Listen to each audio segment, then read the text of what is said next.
their voices heard.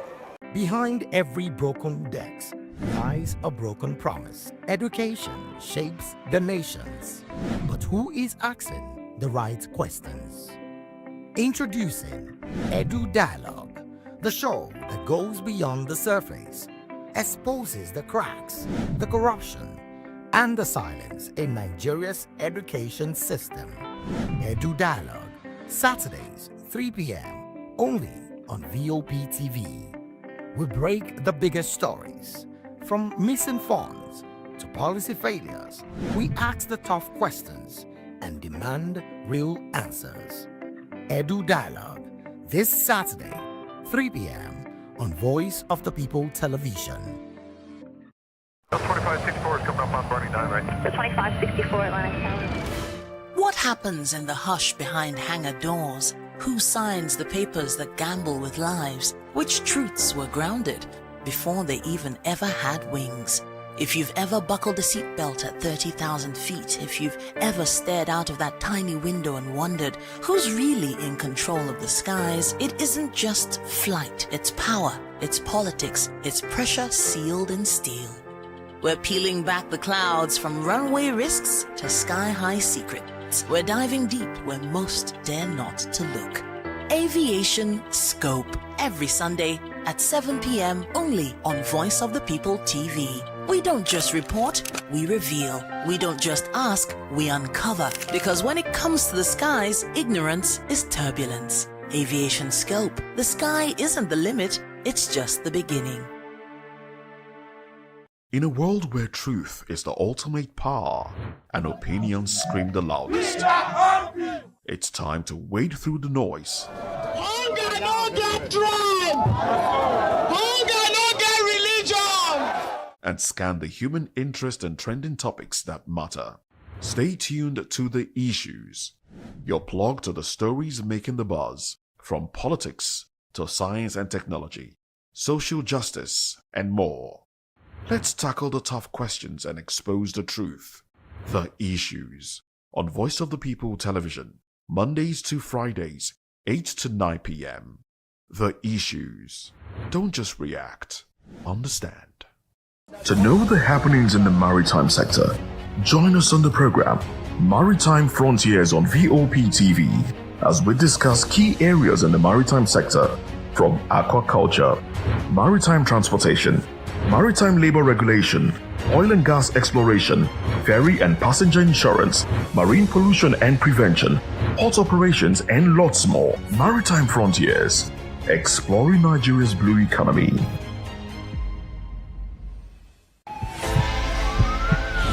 This is Health Check, your weekly guide to better living, smarter choices, and trusted answers. From everyday wellness to urgent health issues, we've got you covered. Health Check, only on Voice of the People Television, where your health has a voice.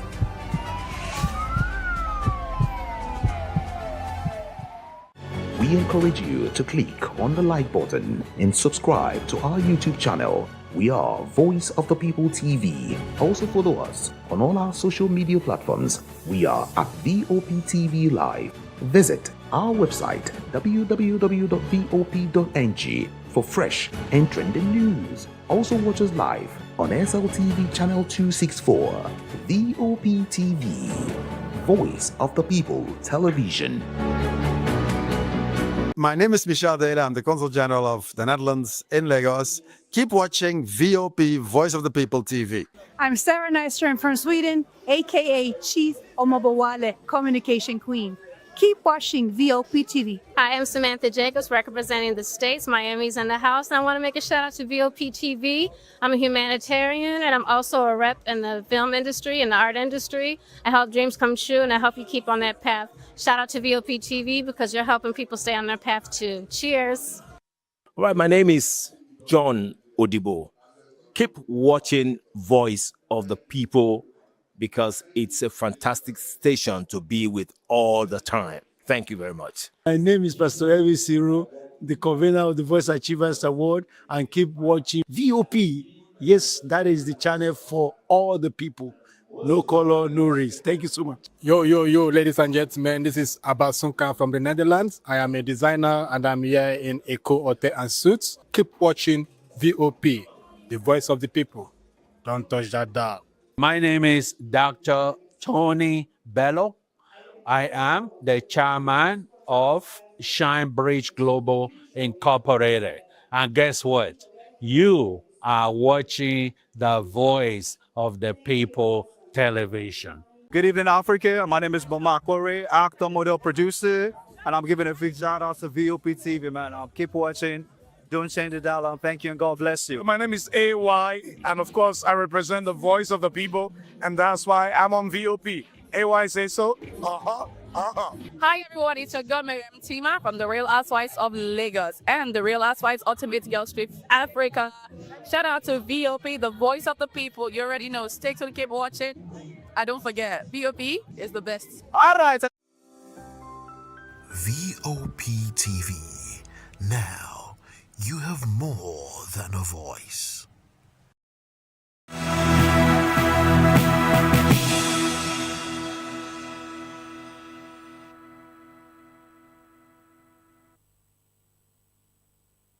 Well, hello and welcome to News Hour on Voice of the People TV.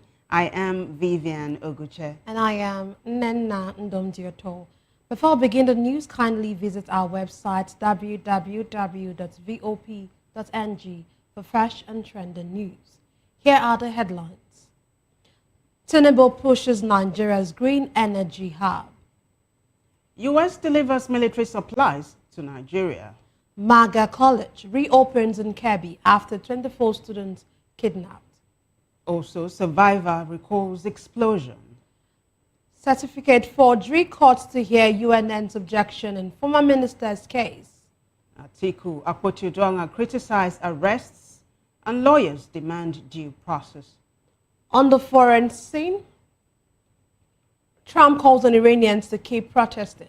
While in business news, bilateral cooperation as FG launches Lagos Gold Refinery pushes $600 million lithium plan. And sports, CAF appoints Ghanaian South African referees for Nigeria-Morocco match. And in the world of entertainment, Rema, Burna Boy and Charlie Poppy, as well as others, win big.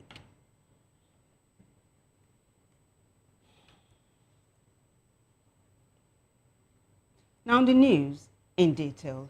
President Bola Tinubu has positioned Nigeria as a key destination for climate and green energy investment, unveiling major reforms at the 2026 Abu Dhabi Sustainability Week. Speaking at a high-level session attended by global leaders and investors, Tinubu said climate action must be integrated with economic growth, health, food, security, and energy governance. He stressed that sustainability requires coordinated efforts across policy, finance, infrastructure, nature, and human capital.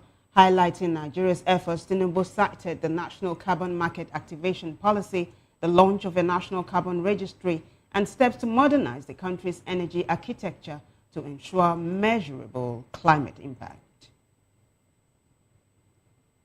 Of this year's summit, the nexus of NECT, off-system go, underscores the urgency and integration required to substantiate a sustainable transition across finance, technology, energy, and human capital. The connections between climate and the global economy, health and energy systems, as well as food security, must now shape the way we govern and operate.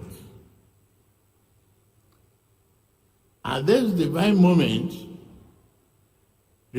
moment in history, Nigeria stands with the global community, moving beyond ambition and towards delivery.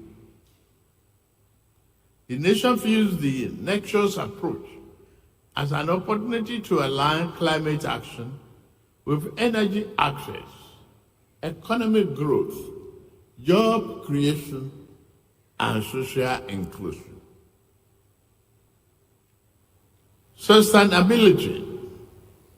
Sustainable development ensures that all systems, policy, finance, infrastructure, nature, and human capital must move together.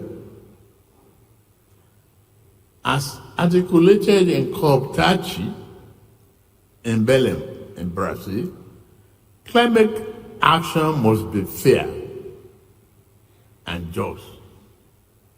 Developing countries require predictable climate finance, accessible technologies, and robust capacity building to support full climate commitment without losing focus on advancing their developmental priorities. President Tinubu was speaking at the 2026 Abu Dhabi Sustainability Week. This next report says the United States has delivered critical military supplies to Nigeria to support the country's counterterrorism and security operations. U.S. Africa Command announced the delivery on its X handle, confirming the supplies were officially handed over to Nigerian authorities in Abuja. The move, it said, reflects Washington's continued commitment to a security partnership with Nigeria. The assistance comes amid renewed collaboration between Nigeria and its international allies to tackle persistent insecurity, particularly terrorism and violent extremism in the northeast and northwest. Over now to Kebbi State, where the government has reopened Government Girls Comprehensive Secondary School, MAGA, months after 24 schoolgirls were abducted and later rescued. Commissioner for Basic and Secondary Education, Halima Bande, said the decision followed counseling for parents and students and the full deployment of security personnel to the area. The school was closed after the November abduction, which raised fears over student safety. Bande added that Governor Nasir Idris has directed all necessary security measures across state schools and approved security awareness programs for principals and staff. She emphasized that administrators, teachers, and students all share responsibility for maintaining safe school environments. In the northeastern part of the country, the University of Maiduguri has dismissed claims that some of its students were arrested for links to Boko Haram. A viral video had alleged the security operatives detained UNIMAID students for acting as informants and benefiting from the terrorist group. But Ahmad Lawan, the university registrar, called allegations false, baseless, and mischievous. He stressed that no student has been accused of collaborating with Boko Haram or any extremist group, and emphasized that UNIMAID prides itself on disciplined, law-abiding staff and students from diverse backgrounds focused on academics. Well, in another development, a survivor of the June 5, 2022 attack on St. Francis Catholic Church in Owo, Ondo State, has recounted narrowly escaping death during the Pentecost Sunday Mass. Testifying at the Federal High Court in Abuja under the pseudonym SSC, she told Justice Emeka Nwite that an attacker detonated an explosive device near her head, severely injuring her left leg. She has since undergone 4 surgeries, including skin grafting, and walks with an iron implant. SSC described the chaos as gunmen shot worshippers, including an elderly woman beside her and her 2-year-old cousin who was killed outside the church. She said she later learned that 41 worshippers died in the attack. The DSS has listed 10 witnesses in the case, which has been adjourned to January 14 for continuation of the trial. We now move on to Katsina State, where the State Police Command has arrested 3 suspects over the legal possession of explosives in Daura. A Gulf vehicle was intercepted at Koza village, recovering 6,975 detonators. Police said the driver, Jamilu Musa, confessed he received the materials from an accomplice, Najib, who remains at large. During the investigation, two most suspects, Ibrahim Murtala and Sulaiman Mohammed, were arrested. Operatives also recovered 7,500 electric detonators and 30 bags of gelatin weighing over 2,200 kilograms. The operation follows directives from the Inspector General of Police for enhanced vigilance and intelligence-led highway patrols. Legal matters now. Justice Emeka Nwite of the Federal High Court in Abuja has returned the case file of Yakubu Adamu, Bauchi State Commissioner for Finance, to the Chief Judge for reassignment. The order was made on Tuesday after the resumption of court activities, as Justice Nwite had served as vacation judge during the Yuletide. Adamu, a former Polaris Bank branch manager in Bauchi, is being prosecuted by the EFCC on a 10-count charge bordering on terrorism, financing, and money laundering. He is standing trial alongside 3 other defendants. Still on a legal note, the Federal High Court in Abuja has set February 26 to hear the preliminary objection filed by the University of Nigeria, Nsukka, against a suit by former Minister of Innovation, Science and Technology, Uche Nnaji. Justice Awa Yuwa gave the date to allow the 3rd to 7th defendants, represented by Chris Uche, to serve the objection on the 1st and 2nd defendants, the Minister of Education and the National Universities Commission, who were absent in court. UNN, along with its Vice-Chancellor, Registrar, a former acting Vice-Chancellor, and the Senate, asked the court to strike out Nnaji's suit as statute barred. They also urged the court to dismiss his motion on prerogative writ as incompetent.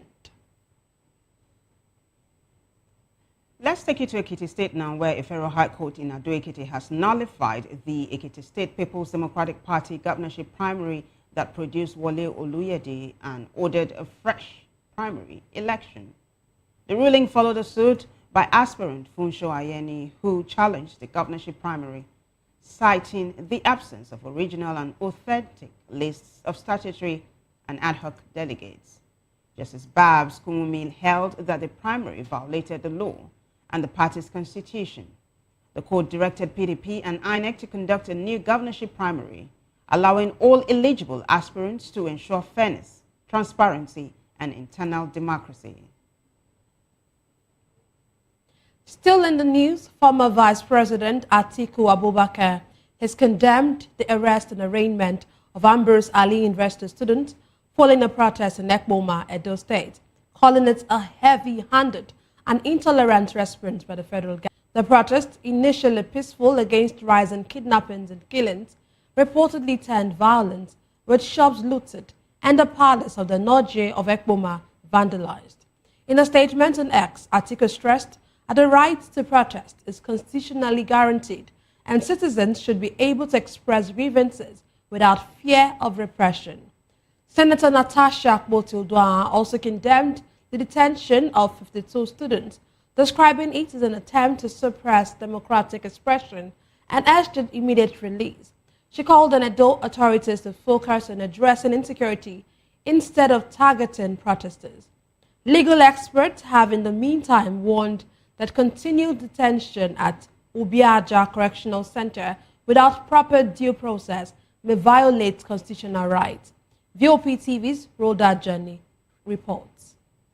Band of 52 students arrested in Ambrose Ali University last weekend's protest in Ekoma and transferred to the Ubiaja Correctional Center has sparked reaction from legal practitioners and residents across Edo State. The students were apprehended after residents of Ekoma, the headquarters of East and West local government area, staged a protest over rising cases of kidnapping and insecurity in the area. Legal practitioners emphasized that peaceful protest is a constitutional right in a large number of students at once. People have a right to protest, but they should know where to draw the line. If protesters go on a rampage and start destroying properties, looting and vandalizing, that's criminal action. But I understand also that these actions by the protesters were reaction to government neglect of complaints about kidnapping and crimes. Subsequently, judges should take time to sift or go through the charges before them before taking an informed decision. Sending 52 persons to remand, students for that matter, is not a palatable thing. The right to protest is protected by the Constitution of the Federal Republic of Nigeria, 1999. It's a fundamental human right. However, while you are protesting, you are expected to be peaceful. That is why you have a right to peaceful association and peaceful assembly. To arraign 52 people who have not been properly sifted or sieved to know whether they are innocent or not. If you were to take them to court, the matter, according to the law, should have been determined on a case-by-case basis. Since a court of competent jurisdiction, I will assume that the judge there, the court itself, I don't know, gone through whatever charges that were preferred against them and took the best of decision. But to protest, they are on their right. You can protest. But arresting 52 persons, we are of the view, or I'm of the view, that arresting these persons, people that gathered, how can you choose, or how can you pick those persons? Whether these persons were actually actors in this regard. They may just have strolled in. Some may just be watching, just be people watching to see what is going on and all that one. They just go there and pick these persons. They stress that security agencies must clearly separate those who are culpable from innocent citizens caught up in the arrest. Rhoda Johnny, BOP TV News. Rhoda, thank you. In the meantime, the Edo State government has begun steps to secure the release of bona fide students of Ambrose Ali University who were remanded at Ubiaja Correctional Center following a protest against recurring kidnappings in Ekpoma. The 52 individuals were arrested in connection with the unrest. Governor Monday Okpelo sent the Commissioner for Education, Padi Yamu, to oversee the process. Speaking to journalists at the Correctional Center, Yamu assured that genuine AAU students will be freed once all necessary procedures are completed. In the meantime, the Edo State Commissioner of Police, Mande Agbonika, has approved the deployment of Tomo Nwabueze as the new divisional police officer of Ekpoma in Eastern West local government area. Nwabueze replaces Nelson Igbinoba, who was removed following deadly protests in Ekpoma in Edo Central Senatorial District. The police command spokesperson, Eno Ikoedem, says the appointment takes immediate effect and is part of ongoing security assessment and strategic repositioning. Well, joining us virtually to analyze these stories is Sunday Oladapo. Sunday is House of Assembly candidate for Ikorodu Constituency 1, Lagos State, and leader of the ADC in Ikorodu, Lagos State. Sunday, you are welcome aboard. Yeah, thank you for having me. Good evening. Welcome, sir. So President Bola Tinubu has positioned Nigeria as a key destination for climate and green energy investment, unveiling major reforms at the 2026 Abu Dhabi Sustainability Week. I mean, the president also announced the signing of a pact that is supposed to be far-reaching and that's going to ease business, between the two countries, talking about Nigeria and the UAE. Does this impress you? Are you excited? No, I'm not excited. You know what? I can see you are laughing. I think I'm always too direct. Sorry. Why I'm not excited is that when the president came in, there was an issue between Nigeria and UAE as regards flights or air services. And the president announced that issue had been resolved then. So which later turned out more than 3-4 months after that, the issue had not been resolved. Why I am happy for the advertising of Nigeria and trying to bring more business to Nigeria, which is a win-win for us. I will prefer to see the result of what he has talked about before I celebrate it. All right. Yeah, thank you. Okay, let's move on to this development that the United States has delivered critical military supplies to Nigeria, of course, to support the country's counterterrorism and security operations. I know that this is like an ongoing development. Of course, after Donald Trump had come out to talk about the Christian genocide and, of course, the follow-up of the U.S. airstrikes, and now we have this. What do you make of this development that has come up today? Yes, it's a very good one. I believe that the President Trump realized, I think I saw his speech in the week or last week, that the issue is not about only Nigeria. It's not about only Christians. It's an issue that encompasses both Muslims and Christians. So, sorry. It's an issue that encompasses both Christian and Muslim. So this is a good one for us. But I just hope it's not going to be like what happened with the other hardware that we got, where we were also limited about the usage. Because the last time the US gave us some Tucanos, there were also agreements that follows on how we need to use them. So I believe if that is coming with this, is not a good news again. Because the last one, we were limited as per region it should be used. I think the region was listed for Northeast only and some places in maybe Northwest. So if the same thing is what we have now, then it's not a win-win. What we hope it will be is that the government should be able to use this as far as terrorism is concerned. But I also understand the fear of the American is that so that the government don't turn it to use on the people. So I think so, but I believe that giving us the hardware is good, but I believe that the usage should also be encouraging so that we can choose once and for all. Very well said, Sunday. What I hear you say is that international best practices must be adhered to. But I've got one more question for you in this regard. Not too long ago, in fact, yesterday, we saw a major offensive, right? It was carried out by the Nigerian Police Kogi State Command in collaboration with the military. They bombarded a terrorist enclave in Kogi State. It was a large, landmass and all of that.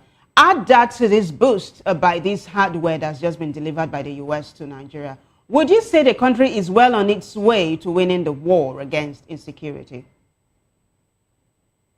In terms of winning the war against insecurity, I don't think so, but I hope so. Because sincerely and earnestly speaking, I am praying and wishing that this terrorism will end now. Because it's been a terror and it's been terrorizing us. Recently, before now we can travel all the time. But recently I went to Kogi, and I went by road. So you can see how many people were on their prayer, on their kneel, praying for me to go and come back. So our prayer is that this thing end. But hardware alone will never end anything. Because it's not as if we don't have hardware to run. But I hope we can get it right this time.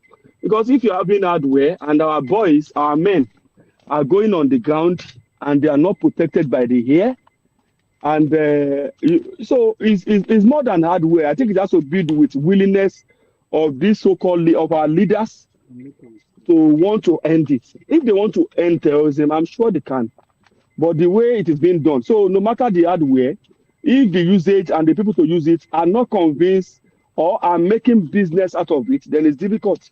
So my prayer is that this time around, the hardware will be a good plus for us, and our people will operate it. Then we can see fire from every angle on the terrorists. So that would be a joy for us. But what is the essence of buying it? I now hear that terrorism and ambushing our people and killing them. That's not going to be a good news. So our prayer now is that these things that are being gotten will be used and will be used well. Okay, amen to that. Let's move on to Kebbi State, still on insecurity or still on security matters. The Kebbi State government has reopened Government Girls Comprehensive Secondary School MAGA, just months after we had 24 schoolgirls abducted and they were later rescued. But what do you make of this this opening or this reopening of the school? Would you want to say it's too early, or do you think it's actually a high time for it to be reopened? Well, two things are there in fighting terrorists or insecurity. The more we keep those schools shut, the happy the terrorists will be, and they will keep celebrating it as a win on their part. You understand?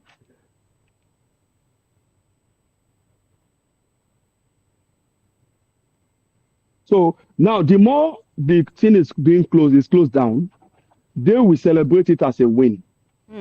So the earlier we open it, the more they are taunted that. Okay, the truth is that we have to be truthful and strategic in opening it. Are we opening it to put the students or the pupils in more danger, or now we are opening it to make it more secure? Because if you look at the scenario there, as complained by the governor, they said the school had pre-information about the attack. The school had planned for soldiers pre-attack, but few hours or minutes to the attack, somebody ordered soldiers to leave the place. Till date, the National Assembly are investigating this, and there's no result, there's no report. So those are the things that makes the government presently a doubt for every one of us. Because now that happened there, the governor complained that somebody ordered troops. The place was attacked. The National Assembly said they are investigating. Till today, no report. The president, today, no report. And now the school is being reopened. So something is not adding up. Like I said, it's the moral booster to open the school against the enemy. Because the more you close it, they are happy. Either it's Boko Haram that people are not in school, Haram to education, they are happy. The more you close it, they have the upper hand that, yes, they are depriving us of our freedom. So I believe that opening it is also a strong point against terrorism. But are we sincere? Where is the report that we have been expecting? Sunday, that's the billion-dollar question. So what I hear you say is that there must be a scapegoat to ensure that, this kind of thing doesn't happen anymore. But I want us to take a quick trip down memory lane.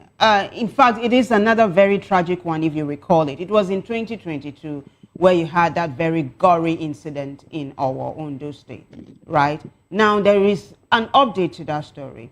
A survivor of the attack on St. Francis Catholic Church in our Ondo state has recounted narrowly escaping deaths during the Pentecost Sunday Mass. But here is the clincher. Now, the person is called SSC. It's an anonymous name, so, for sake of security. SSC is now naming the name of the suspect. Now, do you think this is a very important step to bringing this case to closure? Yeah. I saw that news. Well, it depends. Let me agree it's a good step. If because there is one thing in naming a suspect, and we need to be sure, because court cases are falling these days, that our prosecutor can really nip that in the bud. So it's a good thing if somebody has been named, and if it is being followed up thoroughly by the investigator and the prosecutor. So it will be a good point in discovering others. Like I've always maintained, most terrorism attack doesn't happen without an insider. So it will be good. It will be a good discovery for us to see the involvement level of the suspect that has been named, and then to see that if that can lead us to many clues. Because until we have a perfect clue against all this attack, it will be difficult to stop them. But when we have a clue, then the security force can know where to direct their arsenal to. So I think it's a good step, yes. Okay, let's still on court matters or legal matters. Justice Emeka Nwite of the Federal High Court in Abuja has returned the case file of Yakubu Adamu, which is, or who is rather the Bauchi State Commissioner for Finance He has returned this file to the chief judge for reassignment.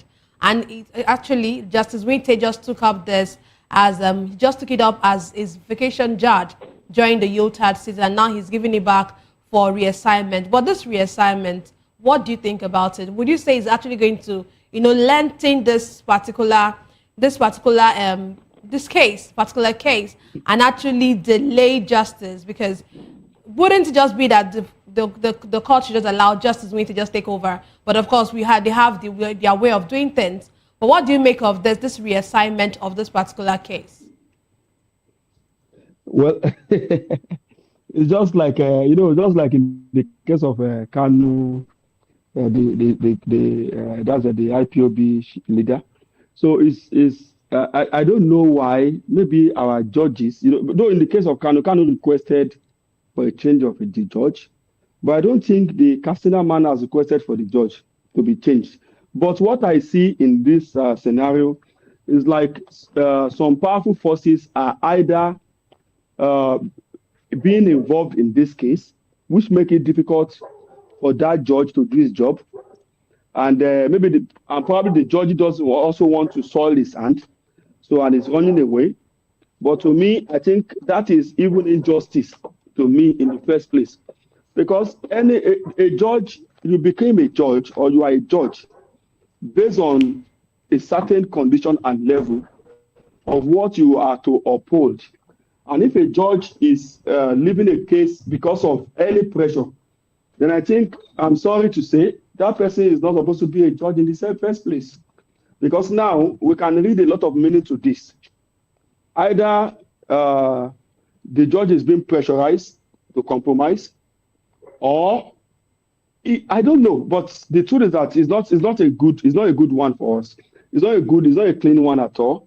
Even for the government, it's not a clean. If I am the FG today, I will have insisted that man must go ahead with the case.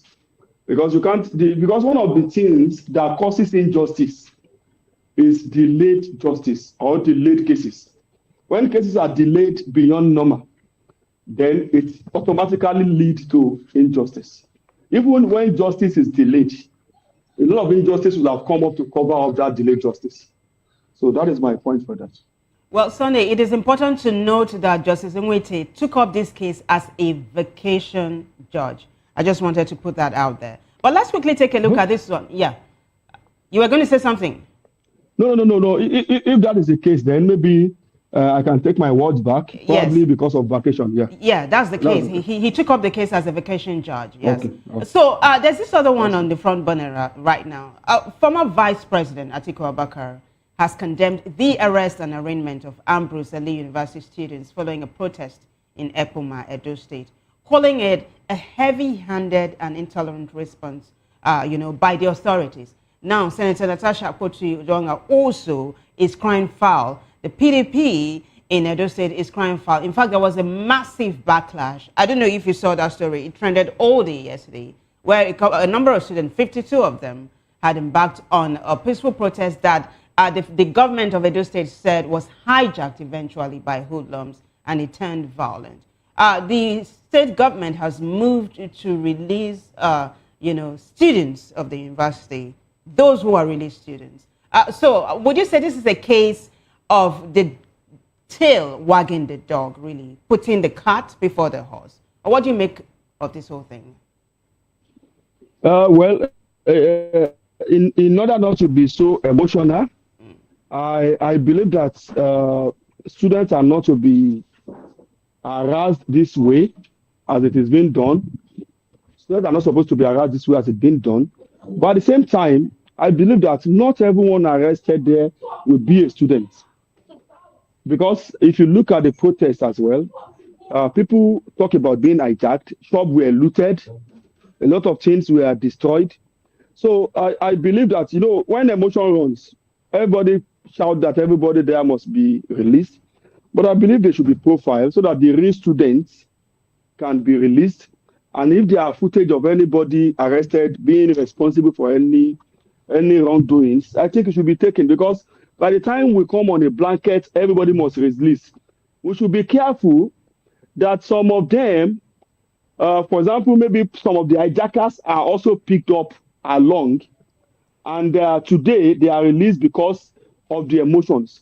Those people may be emboldened to now try some more terrible acts, and that's how we grow terrorists. Because by the time you know that when they call you student and it's not properly profiled, then you can be released. Then they will keep on doing those acts, and before you know it, they will start wearing some color beret, and then everywhere they must be freed. So while we can condemn because in the first place, the protest was against security issue and kidnapping, which is one of the primary purpose of the governor of Edo State for being elected to protect the people. So I commend the students for protesting, but I will not also be happy with the vandalism and looting of other people's property that happened. So in all of this, the students should be protected, but people should be profiled to be able to identify those who really attack the protest. Okay, thank you very much. So what you're saying actually is that proper investigation should be done to ensure that, yeah. Thank you very much, Sunday, for being with us tonight. Thank you so much. Thank you so much. Okay, thank you. Joining us, we had Sunday Oladakpo, who is the House of Assembly candidate and, of course, for Ikorodu Constituency 1. Join us on the News Hour. We'll take a break, and when we return, we'll bring you more stories. So stay with us.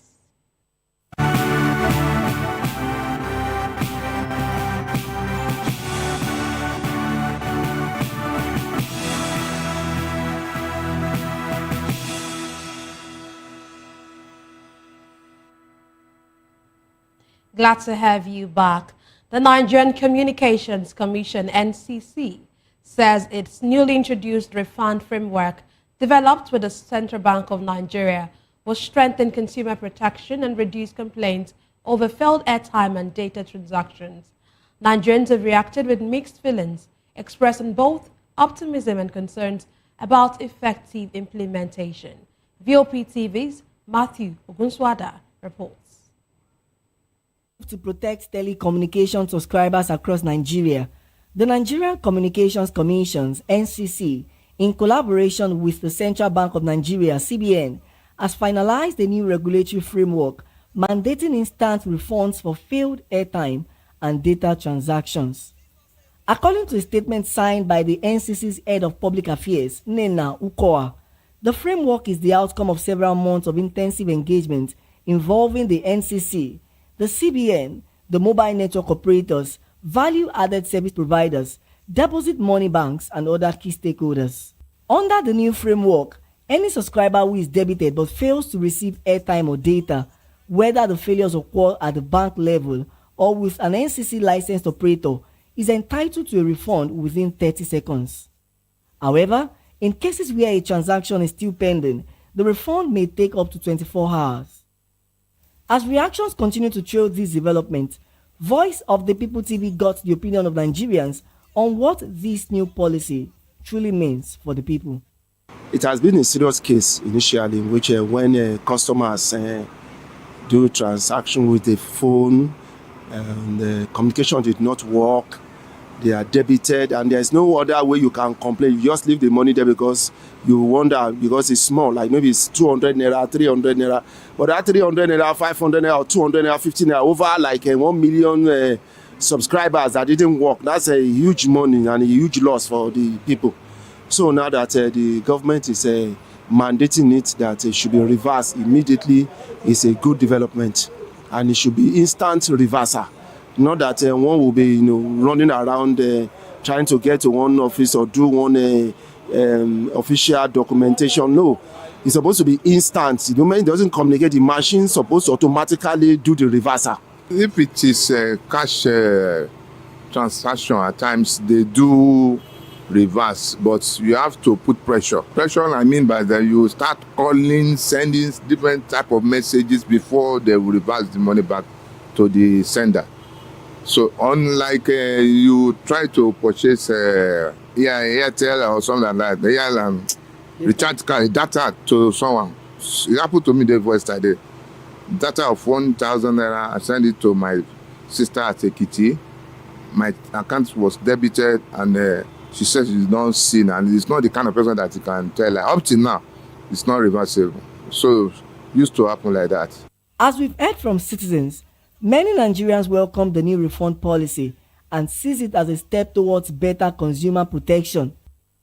They, however, stress the need for strict enforcement to ensure the policy delivers real benefits. Matthew Ogunswada, reporting for Voice of the People Television. Matthew, thank you. While on the foreign scene, U.S. President Donald Trump has urged Iranians, as well as others, to keep protesting as a protest heats up the polity. In a post on Truth Social, Trump called protesters patriots and urged them to take over their institutions, saying help was on the way without specifying how. He also said he had cancelled all meetings with Iranian officials until the senseless killing of protesters stops. The unrest driven by worsening economic conditions is Iran's biggest internal challenge in at least 3 years and comes amid rising international pressure following Israeli and U.S. strikes last year. Meanwhile, Iranian security chief Ali Larijani accused Trump and Israeli Prime Minister, I should say, Benjamin Netanyahu, of being the main killers of the Iranian people. In Geneva, the United Nations Rights Office has expressed deep concern over the killing of Rennie Nicole Good by a U.S. federal immigration officer in Minneapolis and is calling for a swift, independent investigation into the shooting.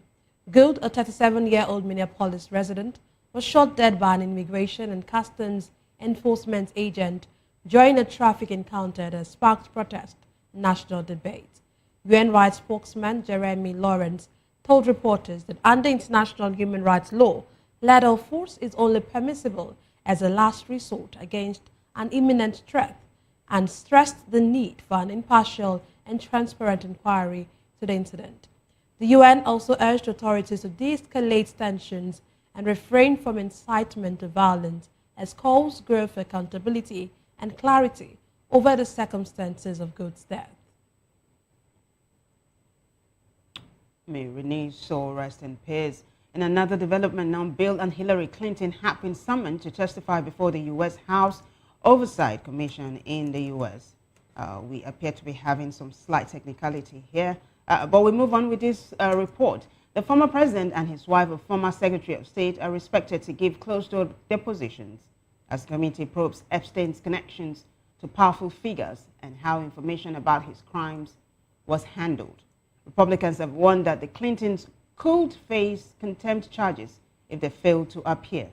The development comes amid mounting calls for transparency from President Donald Trump after the Justice Department released only a portion of Epstein's case files nearly 1 month after the legal deadline, fueling speculation of a cover-up. We now move on to business. The federal government has begun operations at a high-purity gold refinery in Lagos, with 3 more refineries in development and a $600 million lithium processing plant in Nasarawa ready for commissioning. Minister of Solid Minerals Development, Dele Alake, said the projects reflect the government's value addition policy, aiming to move Nigeria from exporting raw minerals to local processing and position the country as Africa's leading minerals. Alake made the announcement during a meeting with Saudi Arabia's Minister of Industry and Mineral Resources, Ibrahim Al-Kurayef, ahead of the Future Minerals Forum in Riyadh. Both ministers discussed strengthening partnerships in capacity building, technology transfer, and exploration, with plans to draft an MOU on solid minerals development. While still in business, the Nigerian Shippers Council has ordered shipping companies, agents, and terminal operators to suspend all port charge increases to restore stability and ensure transparent stakeholder engagement. The directive, issued by NSC Executive Secretary Pius Akuta, follows protests by the Association of Nigeria Licensed Customs Agents and other freight forwarders who had shut down the Mediterranean Shipping Company office in Apapa over rising charges. Akuta, through the council spokesperson Rebecca Adamo, emphasized that no new tariffs should be implemented until meaningful consultations with stakeholders are concluded. We now move on to sports. The Confederation of African Football, CAF, has appointed Ghanaian referee Daniel Nilayi to officiate the AFCON 2025 semi-final between Nigeria and Morocco. He will be assisted by South Africa's Zakele Sewela and Lesotho's Suro Patsoni, with Mozambique's Arsenio Maringule as third assistant referee and Rwanda's Samuel Uwikunde as fourth official. The VAR team will include Tom Abongele of South Africa, Haitham Giret of Tunisia, and Stephen Yembe of Kenya, while Lydia Bebe will serve as referee assessor. Meanwhile, Morocco coach Walid Regragui says the side will rely on home support to overcome Nigeria's Super Eagles in Wednesday's semi-final. The match will be played at the 69,500 capacity Moulay Abdallah Stadium in Rabat, where Morocco have won 4 of their 5 games at this year's tournament.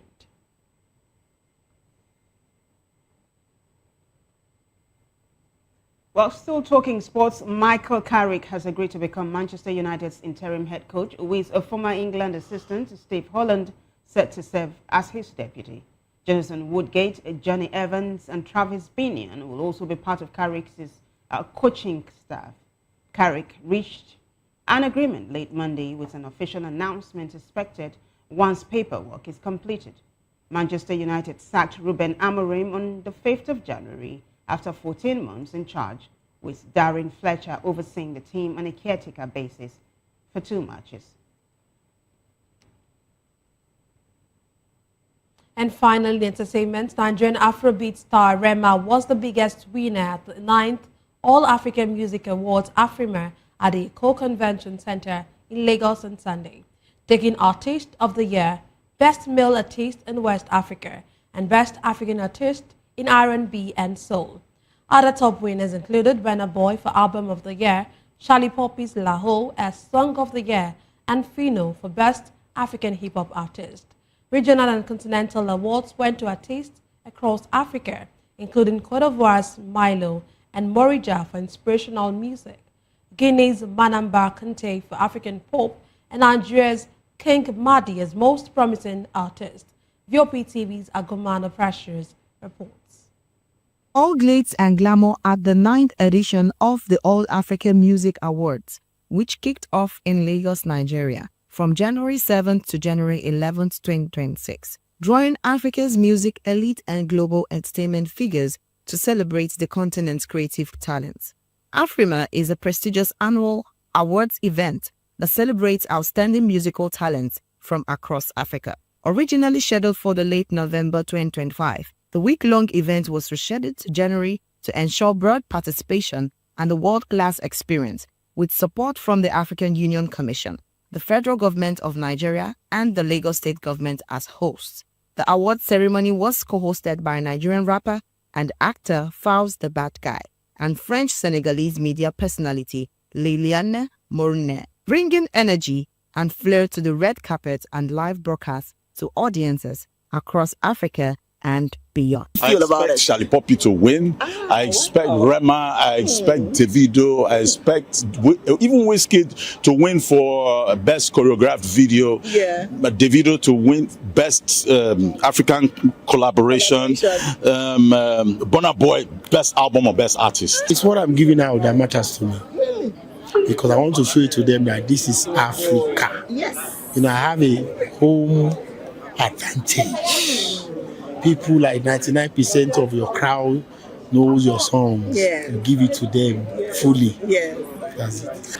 Great moment, great experience from all performers and nominees. Another moment to escalate or elevate African music to the world, and we're here for it. Shout out to all the media teams, all the bloggers who are carrying our messages outside of the continent into the world. So you don't know, Afrima 9th edition, I'm out here for it. I'm like a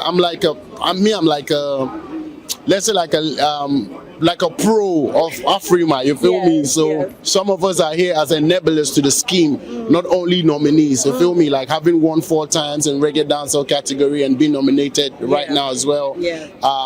Best African music is just like blessings, to still be here and doing it and contributing to the to this effect. Music is moving, music is evolving. You are seeing it. You saw it with what we did with No Turning Back. Bring something like really old, bring it into this generation and make it connect with children as young as 2, as 1, are chanting the chorus, chanting the hook. We're grateful to God for that, and we're not going to stop. We're not going to stop. Well, AFRIMA, as you know, is simply African Musical Awards.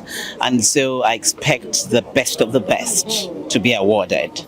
I expect a salute to hard work, a salute to tenacity of purpose, a salute to resilience, a salute to creativity, a salute to culture and tourism, and a salute to the promotion of our economy. I expect a lot.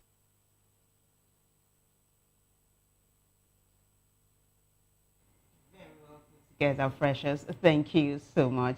Still in entertainment news, a state high court in Ota, Ogun State has denied bail to controversial singer Habib Okikiola, popularly known as Portable.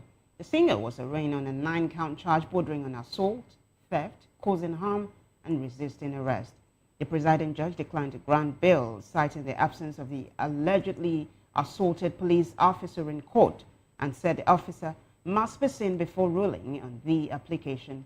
Portable was subsequently remanded in custody with a fresh bail hearing fixed for the 19th of January. Earlier, the Ogun State Police Command said the charges stem from a complaint by the singer's estranged partner, Ashabi Simple, following a New Year's Day incident at Portable's bar in the Iyanailobu area. Prosecutors alleged that the singer attacked Ashabi alongside police officers and others at the scene.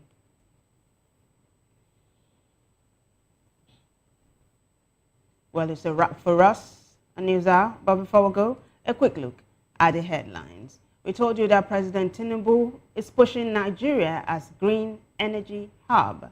Also, U.S. delivers military supplies to Nigeria. Maga College reopens in Kebbi after 24 students kidnapped. Survivor recalls explosion. A certificate forgery, a court to hear UNN's objection in former minister's case. Atiku Akpotudua criticized arrest and lawyers demand due process. While on the foreign scene, Trump calls on Iranians to keep protesting. In business, federal government launches Lagos gold refinery and pushes $600 million lithium plant. In sports news, CAF appoints Ghanaian and South African referees for Nigeria-Morocco match. And in the world of entertainment, Rema, Burna Boy, Charlie Poppy, others win big. Do well to subscribe to our YouTube channel on YouTube.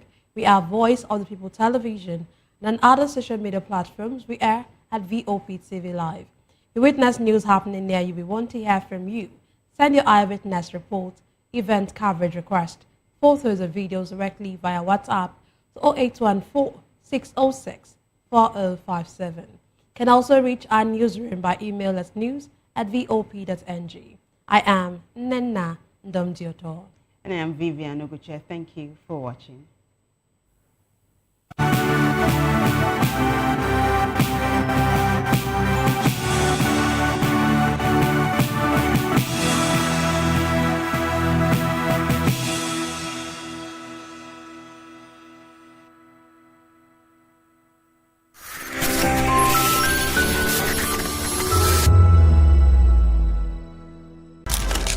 In a world where power shifts with every headline. In a nation full of questions.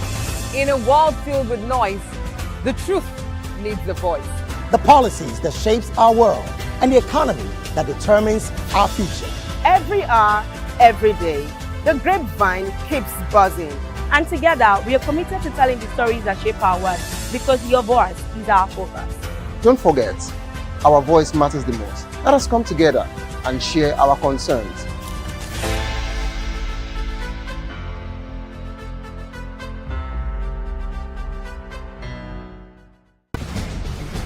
Join us as we drive into the world of politics through insightful interviews with prominent political figures, both serving and former governors, ministers, senators, legislators, party chieftains, activists, and analysts. Get first-hand information into the decision-making processes that affect our daily lives. Highly engaging one-hour program that brings political discourse into focus. I am Chukwuma Okoro. Political Lens, Monday through Friday, 6 to 7 p.m. Join us. In a world where truth is the ultimate power and opinions scream the loudest, it's time to wade through the noise. Hunger no get tribe! Hunger no get religion! And scan the human interest and trending topics that matter. Stay tuned to The Issues, your plug to the stories making the buzz, from politics to science and technology, social justice, and more. Let's tackle the tough questions and expose the truth. The Issues, on Voice of the People Television, Mondays to Fridays, 8 to 9 p.m. The Issues. Don't just react, understand. Behind every broken desk lies a broken promise. Education shapes the nations. But who is asking the right questions? Introducing Edu Dialogue, the show that goes beyond the surface, exposes the cracks, the corruption, and the silence in Nigeria's education system. Edu Dialogue, Saturdays, 3 p.m., only on VOP TV. We break the biggest stories, from missing funds to policy failures. We ask the tough questions and demand real answers.